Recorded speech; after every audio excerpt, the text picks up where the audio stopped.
God को किसने बनाया?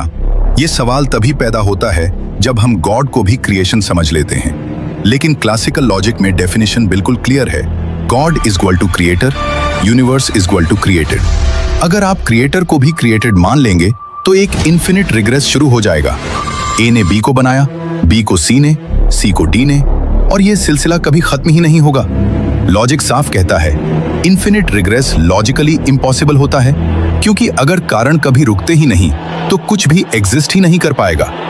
इसलिए लॉजिक फोर्स करता है कि एक ऐसी रियलिटी हो जो अनक्रिएटेड हो, जो सेल्फ एग्जिस्टेंट हो, जो किसी पर डिपेंडेंट न हो। फिलॉसफी इस रियलिटी को कहती है नेसेसरी बीइंग।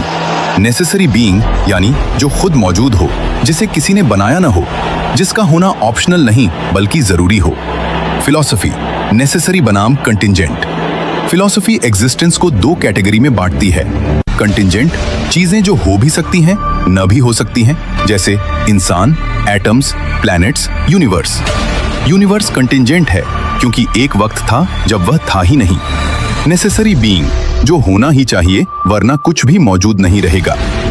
जब यूनिवर्स कंटिंजेंट है तो उसका सोर्स नेसेसरी होना ही पड़ेगा, और जो नेसेसरी होता है वह बना हुआ नहीं होता।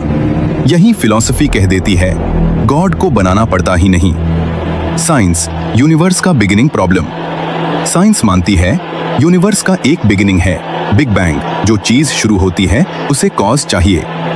अब सिर्फ दो लॉजिकल ऑप्शन बचते हैं। यूनिवर्स ने खुद को बनाया।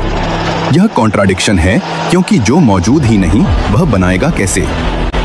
यूनिवर्स का कॉज टाइम, स्पेस और मैटर से बाहर है। इसका मतलब टाइम के बाहर का कॉज, टाइमलेस स्पेस के बाहर का कॉज, स्पेसलेस मैटर के बाहर का कॉज। इमैटेरियल साइंस यही रुक जाती है। फिलॉसफी आगे कहती है ये एट्रीब्यूट्स सिर्फ गॉड के हो सकते हैं।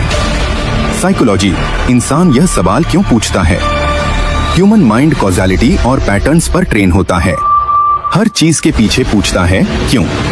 दिक्कत तब होती है जब हम यूनिवर्स के अंदर के रूल्स यूनिवर्स के बाहर वाली रियलिटी पर लागू कर देते हैं। इसे कहते हैं कैटेगरी एरर। जैसे पूछना नॉर्थ पोल के नॉर्थ में क्या है। सवाल सुनने में इंटेलिजेंट लगता है लेकिन कंसेप्चुअली इनवैलिड होता है। इसी तरह गॉड को किसने बनाया?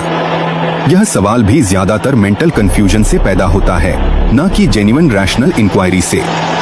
कुरान सीधा, शॉर्ट और क्रिस्टल क्लियर जवाब। कुरान इस कंफ्यूजन को एक ही सूरा में खत्म कर देता है। सूरा अल इखलास।